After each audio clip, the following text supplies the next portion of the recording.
Well, this is a great time for us, as we were just discussing. It's really a good time to talk about parental involvement and education choice, because our nation for the last 2 years, we've been rocked and our kids are paying the price. And I'm so thankful for people who decide that the time is now, the place is here to make a difference, not for yourself, but for your kids. And I can't think of a better group of individuals who are positive, powerful, and ready for impact. So thank you all for joining us. Let me just say that from an introductory perspective, Denise Latson Johnson, you're a mom of 3. You had some challenges with one of your kids in the schools and not being open enough. And so you had to make some very important and difficult decisions. And I thank you for joining us.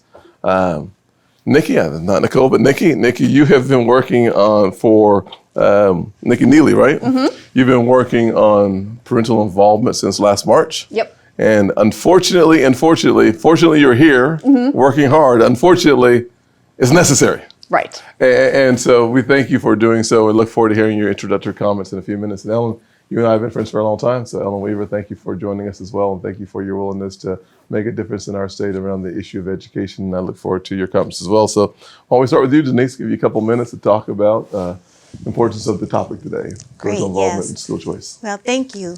Thank you, Senator Tim Scott, for just inviting me for this panel, Yes, ma'am. Giving me a voice to share my story. I'm Denise Latson Johnson. I was born and raised here in Charleston on James Island, South Carolina, so I am a native Charlestonian. I am a wife and a mother of 3 children. We lost Mahogany in 2018, and I am the founder and president of OCE, Opportunity Calls Everyone Family Development Center on James Island.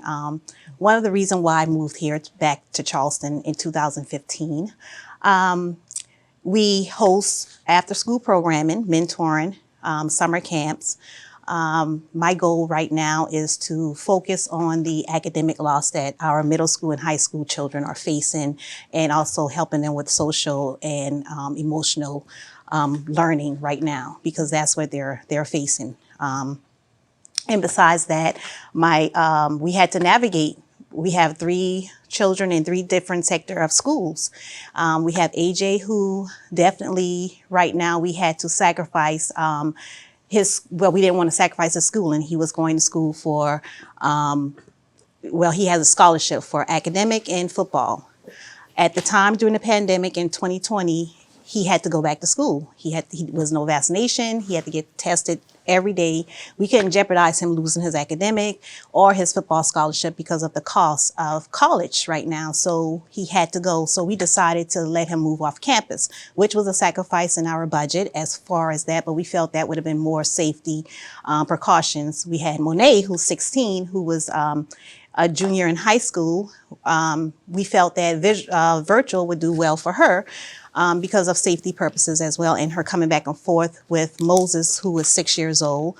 He was in kindergarten. I felt at the time when school closed, it was very indecisive. They just shut down school. We just heard on that Monday, we went to school on Friday, hunky-dory, fine. Monday, no school, didn't hear anything. It was devastating for us to navigate him in the household, because it's like, I don't go back to school. Where's my friends? He wasn't able to tell his teacher goodbye. It was just boom, that's it. So I didn't want him to go through that the following year. So I decided to take him totally out the district and keep him home because of those purposes, the indecisiveness, the communication, the trust issues, and also his learning stage. He's 5 years, he was 5, going on 6, the development stage. And all that stuff was very important for us in our household. I raised 2 children. I know that stage was very important. I didn't want him to go through that, that issue or whatever. So currently, we're still homeschooling Moses. Monet is home, going to school. She's adjusting. She's doing better because she's in person. But at the same time, there's precautions and scariness of the vaccination, the COVID. Just the other day, we didn't know her teacher was positive. We didn't know anything. She went to school, found out the teacher was there. The other school didn't know because she's in a career. It was just a whole big mess. So it hasn't changed any. It seemed like it would get better, but it's like we're just going backwards, and that's not going to work. So we just had some struggles and so forth. We did have a lot of struggles, and we're still going through struggles. That's why I made sure that the mentoring program was very important on James Island, because of me facing what I'm facing. I know other parents need the assistance, and they need to navigate what's going on with their kids' academic and isolation and the social issues that they're facing. Awesome. So I thank you all. Absolutely. Nikki. Yeah. I'm Nikki Neely, president and founder of Parents Defending Education. We launched last March because we saw during lockdown how disempowered families were during the whole process. People felt that their school officials weren't listening to them. They were so kept out of the loop. And then when they did try to engage with their school officials, they were kept at arm's length. They were spoken down to, they were condescended to, and people were really frustrated. And so we decided to really help parents get involved in their kids' education, to give them the knowledge and the tools they needed to be involved. And so we have a 3-part strategy to do that. The first is empower. I'm a child of the 80s. I used to watch the old G.I. Joe cartoons, right? And at the end, there was always this segment, knowing is half the battle. And I thought, that's it. That's what our parents need. I'm married to a constitutional lawyer, so we have dinner parties where we talk about the 14th Amendment. I realize not everybody is as blessed or cursed as I am. Most people don't think about what is the First Amendment, what is Title VI, what is Title IX, but let's teach people that so they know where the red lines are in school. So if and when those lines are crossed, they know that something has to happen about it. The next part of what we do is to expose. A lot of people just don't know what's going on in their schools. It's such an honor to walk into a school building because I'm still not allowed in Northern Virginia to walk into my children's elementary school. I don't know what goes on behind those schoolhouse gates, and that worries me. And I think it has worried a lot of parents, particularly during COVID. People saw Zoom school and they thought, this is not what I learned when I was growing up. And I think a lot of people were really deeply concerned about what their children were learning or were not learning. And so we want to give parents, a window into that. We have a tip line. And so we have people from across the country who send us screenshots or PDFs of what their kids are learning. And, sometimes they're unhappy, sometimes they're proud, but we think, sunshine is the best disinfectant. Let's get it out there and let's have the community have a discussion about what our kids are learning. Learning loss has been so monumental over the past 2 years. Our kids only have a finite period of time in school, and these districts only have a finite amount of money. So what are they spending their resources on? We need to talk about that and really decide how we want to spend our resources as a community. And the last part is to engage. Politics goes to he who shows up, as Dick Armey used to say. And so you got to get off Facebook, get off Twitter, and go do something. But to everybody, doing something can mean something different. People have different levels of risk tolerance, different amounts of time. And so it could be something as simple as passing on a tip to us, running for school board, writing a letter to the editor, launching your own parent organization. But everybody can do something to be involved in your child's school. And so we want to tell people you can be involved, you should be involved, parents, grandparents, aunts and uncles, just taxpayers. We all have a stake in this because these are our children at the end of the day. And so we want to give people, the ability and the confidence to do that because it's such an important fight. Yes. Awesome. Well, thank you for starting, and thank you for engaging in the battle. There is a battle. Ellen. Yes, so my name is Ellen Weaver. I'm the founding president of Palmetto Promise Institute, and we work to promote a free and flourishing South Carolina where every citizen can meet their full potential. At the end of the day, nerds like us who work in public policy ultimately get into it because it's about real people's lives. And when we saw what happened when schools shut down in March of 2020, we realized very quickly that there were going to be real world implications for the policy decisions that were being made. I saw the impact of the pandemic firsthand. Although I'm not a mother, I'm a very proud auntie of a little boy named Jack, and he was in 2nd grade when his school closed down. And he was incredibly blessed to have a teacher who who really went above and beyond in the virtual learning environment to make sure that every one of her students was getting what they needed. And I think there were many teachers who did that. But the fact remains that for a lot of working families, virtual education was not a workable option for them. They could not stay at home and help their children. And so very quickly in June, July of 2020, Palmetto Promise started to work with Governor McMaster here in South Carolina to create an idea known as Safe Grant Scholarships. What we were working to do was to take some of the money that the federal government was sending to South Carolina to enable low-income and working families to be able to get their child back into a face-to-face learning environment. Unfortunately, the status quo sprung into action, and I think a lot of times the mindset is more proprietorship than partnership. I think they feel like the resources belong to them and belong to a system as opposed to the children that the system was meant to serve. And so while that program was never able to get off the ground in South Carolina, it did get off the ground in other states, and I count that as a joy. But we're still fighting the good fight here in South Carolina. In a 2-week period, we heard from 15,000 South Carolina families who were desperate for an education lifeline for their child. And so that's really what motivates me in the work that I do across the state at Palmetto Promise, is just thinking about how do we get resources into the hands of parents of every income level to empower them to meet their children's needs. And you know, the great thing about South Carolina is that while we breathe, we hope. And I know we'll get into some of the opportunities that have come out of this maybe as we go through the conversation, but there have been some really incredible opportunities that have come out of the challenge. Absolutely. One of the good news about this panel is I'm taking notes because you guys are saying things that I need to make sure that I absorb because it's so good. And I want to start talking about some of the things that are impacting your kids and your reality. And Denise, I know that you have been involved in mentoring for a long time. Yes. And I will tell you that without a mentor in my life, I would not be sitting here today. And I thank God for people who literally invest their time, not spend their time, but invest their time in other people's lives. And I know that you have a lot of mentees. What are your mentees telling you about school closures? Yes. Well, I had a few notes. Yes. A couple of them stated, while schools were virtual, my grades were dropping. I ended up having a 2.7 GPA.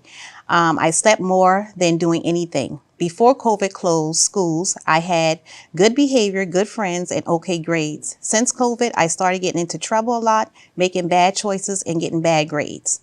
When the pandemic started, I lost some friends and was not able to see them. Before the pandemic, I felt really good being around my friends, but the pandemic came and I couldn't see them. I was so sad. I couldn't go to school, so I had to do it on Zoom. I didn't like it, and during COVID, I drifted away from my friends and basically lost all connections. The kids are our future. I feel that they got neglected, the education during the school closure and isolating them from their friends. And now we have a whole generation that is not equipped with the education they deserve and tools they need to thrive. So that's basically what they've been saying, and that what pushes me weekly. They want more, time with me, with a mentor. But right now, the resources and things that's facing on James Island, I can't provide that. I'm only doing it once a week. Right. So, but it's greatly needed. Absolutely. I mean, I can't express to you how they face lights up just to be around, their peers, to do different learning activities, to be able to engage, to learn different coping methods and skills that they're facing during the isolation. Some of them are really withdrawn and they need that social, they need mental, they need a whole work right now. So. Well, Ellen, I'll tell you what, I was listening to Denise in her opening comments. I was thinking about 3 kids, very different kids, it sounds like. Moses, somebody reminds me of me. He needs to be somewhere, what I'm saying? And maybe Monet, she can learn while she's sitting there. That's right. I can't learn sitting anywhere. I need to be actually involved. And there are things that are working in our state and there are things that are not working. But one of the things I believe that the pandemic exposed is that every child learns differently. That's right. And maybe they're just variations and maybe they're slight variations, but every child learns differently. And for those who learn drastically different, we need to do something about that as well. So not only is the pandemic exposing some of the challenges that we have, but perhaps within the problems, there are solutions as well. And so what is working in South Carolina? Well, I think it really comes back to building a culture of trust with parents, and good communication is such a part of that. What I love about the Meeting Street model in this beautiful room that we're sitting in right now is that they really go above and beyond to engage parents in their child's education. And so many times I think you hear folks say, well, parents just aren't involved like they need to be. And, they just don't care. And nothing could be further from the truth. Absolutely. I think we have unfortunately created roadblocks to parent involvement. And many times the same system that is not working for kids failed their parents and grandparents before them.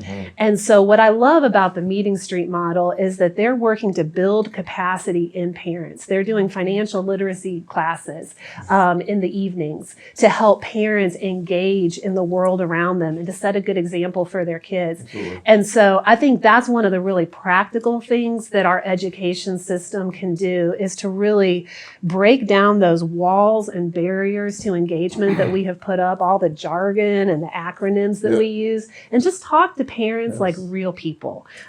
So that's what I would say I've seen work here in South Carolina, right here in this Meeting Street model. That's awesome. Well, one of the things that comes to mind is when Nikki said, I'm walking into a school.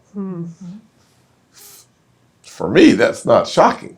But when you put it in context, in Northern Virginia, the ability for a parent to walk into a school, what we take for granted right now might not be something we should be taking for granted. We should be thanking the good Lord for how much we're able to do that we don't even know it. So what message is the closure sending to parents, and how would you respond to that? Sure. I mean, we're seeing so many schools, school officials hold parents at arm's length. Yes. When people want to speak to their teachers, find out what their children are learning, they're being told, file a public records request. They're having their public comments cut off at school board meetings. And so the whole part of the consent of the governed, I mean, that trust has been broken, that contract has been broken. And so it's little wonder that people feel very disenfranchised by the system, very abandoned by the system.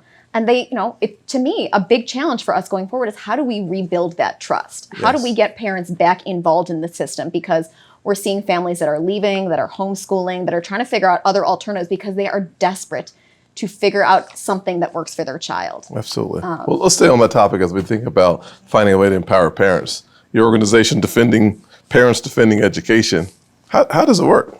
Sure. So we work with parents across the country, people who send us tips, people who reach out to us with questions. I have a school board meeting coming up on Thursday. How do I find this out? So we work with parents to teach them how to file a public records request, lists of questions to ask teachers. We tell them, you don't start out if you have a problem with your school by let's file a federal lawsuit. Talk to the teacher, right? Let's engage constructively. I think, there is no presumption of goodwill anymore, in schools or in public policy, frankly. And so, many of our teachers want to do right by their students as well. And they're similarly overwhelmed. And so let's start small. Let's talk to the teacher. If you don't get the answer you want, go to the principal. If you don't get the answer there, go to the superintendent. But don't give up. This is so important. And don't take no for an answer. These are your children. But we want to give everybody the tools that they need to engage, because it doesn't matter what the letter is next to your name. Yep. You have to know how to engage and defend your child's rights. Absolutely. Wow. Yeah. Powerful. And, one of the things that she said that really resonates with me is that you have to get teachers and parents on the same side of the problem, right? Because that partnership is powerful. Those are the two entities that are closest to that child that are really impacting and shaping that child's education experience. And I think figuring out ways to rebuild that trust between teachers and parents is absolutely essential if we are ever going to overcome this kind of culture of distrust that we're in right now. Well, Ellen, what advice would you give to lawmakers? What can lawmakers do, whether on the state level or school board members on the local level or even perhaps on the national level? Yeah, this is something that I'm super passionate about. I think what we're seeing happen right now in this COVID moment is the unbundling of education. And we know that parents who have resources are able to navigate that unbundling in a way that benefits their child. So the question is, what are we going to do for the parents and the children who have been left behind? Yeah. And I think that that's where an idea that I've been passionate about for a long time, education savings or scholarship accounts that we actually see starting to get some momentum here in South Carolina, are so critical because it provides resources, actual dollars to give parents the power to make decisions for their child. So whether that's therapy or tutoring or, tuition at a private school that maybe is open when the public school isn't open. Right. There's all manner of ways that parents can use these dollars to customize their child's education. And again, I just fundamentally push back on the idea that parents aren't equipped to make good decisions for their children. I think that if you empower parents with information and resources, no one loves that child more than their mom or dad. 100%. And they will figure out the best path for their child. I'm confident of it. Yeah, I am too. Denise, what do parents need? I think parents need, I've seen different states, they have parent information resource centers or parents resource information centers or, that sort. Definitely that needs to be in our schools to transition the kids back into school. We just started school. We didn't think about what happened during COVID with our children. We didn't think about what these college kids are facing during the COVID, who were athletes, because my son was athlete. He stopped because of the COVID. Then it started back. It was a transition. It's a transition socially that we should have in place for them, a class or something transitioning them while they started back school. We just started back school. There's again, that's the trust issue. So actually having, and that's something that I definitely want to work on, having a parent group to navigate, to help these parents, to empower them, to give them the resources that they need to transition their kids back to school. Not just, we just started school and hey, the kids are fine. That's not the case. Yeah. And they are the future. So what are we giving them or what are we sowing back to them in order for them to flourish or continue to fold to their potential? We're just giving them books. We're just saying, hey, let's open schools and that's it. But that's not going to work right now. They need a transition to transition them from home, from the pandemic into going back to school. Even when they're quarantined, they just go back to school. Right. Where's the transition? Where's the resources to transition them back? Who is helping them to tutor to catch them up when they have lost time from quarantine for 5 days for just being in contact? So there's things that needs to be desperately in place, urgency. Excellent. Thank you very much for that. Yeah. Trust.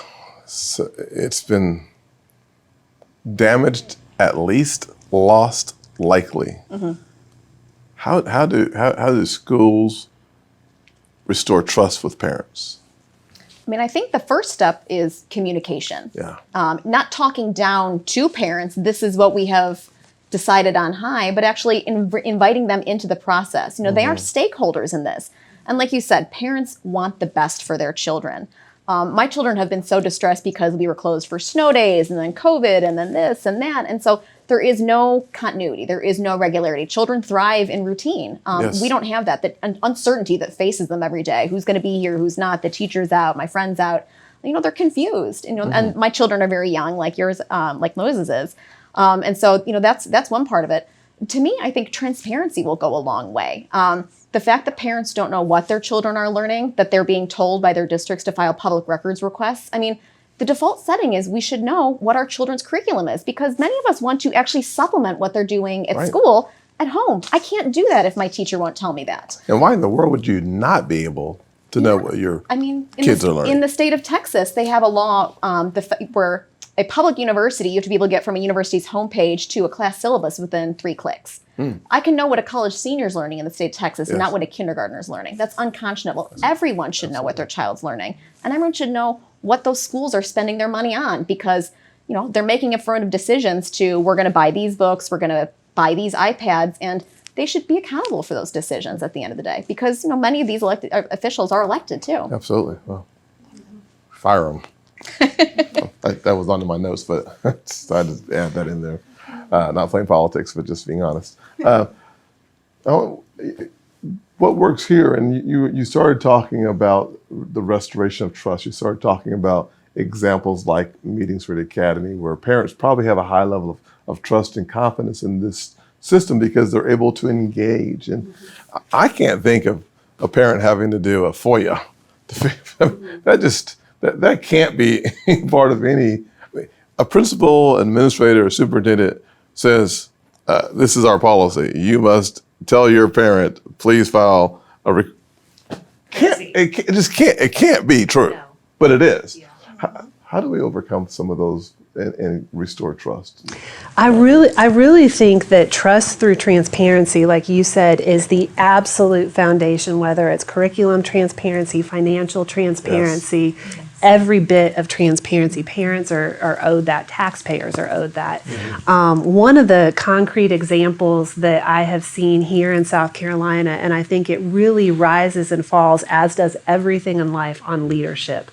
An elementary school in Greenville has an incredible principal, and that principal has, for 20 years now, invited the community into her school. And I really think there is such power in that, because what she has done has created a partnership between her elementary school, which is a Title I school, and a local church in that community. And so the church is now engaged in sending tutors. They provided in the fall over 400 free tutor hours, volunteer hours, to children in that school to do exactly what you're talking about, Denise, which is to meet those children where they are right now and to say, we're going to help you catch up. We're going to be your partner in this process. We're not going to leave you just out there dangling, right? And so I really think that the success of all of this rises and falls on leaders who are willing to be responsible and who are willing to communicate in a way that is kind and common sense and transparent. That's really where it all starts. Yeah, to me, the one thing that I keep hearing on like repeat in my head is common sense. No one is talking about anything that should not be considered common sense in this great nation. Yes. We're spending $750 billion on public education. We need a better return on the invested dollar for our kids than what we're seeing. And there's so many topics that we don't have time to cover. Learning loss is something, the devastating impact on lifetime income, on the institutions of this country because of learning loss. I'm very concerned about what we will look like in 5 years and in 10 years and in 15 years if kids never catch up. And if there's not, like you said, there's no strategy in place to actually help us with foundational blocks that are built upon each other to help us understand and appreciate when you're coming back after you've been gone for a little while, what do? That ought not be, oh my, we should have thought of that. Right. Well, we did. So what did you do about that? And so we're going to have another panel coming forward in just a little while that we're going to take some of the comments that you all have had here today, and we're going to try to dig deeper into some of the questions, some of the thoughts, so that Secretary Condoleezza Rice will be a part of that panel. We're going to have a conversation with the Congressman Burgess Owens as well, just about things that we can do to take your amazing ideas and your thoughts and your passion and turn it into policy and practical application, hopefully for others to follow. And I thank you, each and every one of you, for taking the time and just investing your expertise into this really important conversation. Frankly, I don't think it's over. I think it's just starting. I think really, as you all continue to do what you're doing, I think the country is taking a step back and saying, wait a second, maybe assuming that everyone in every place, corridor in education has my kid in mind, maybe we need to help them figure that out. And I think with powerful, positive folks like yourselves, we're going to figure that out. Thank you for being here, and thank you for being part of the panel. This is going to be a lot of fun. Thank you all very much. Really appreciate it. Thank you. Perfect.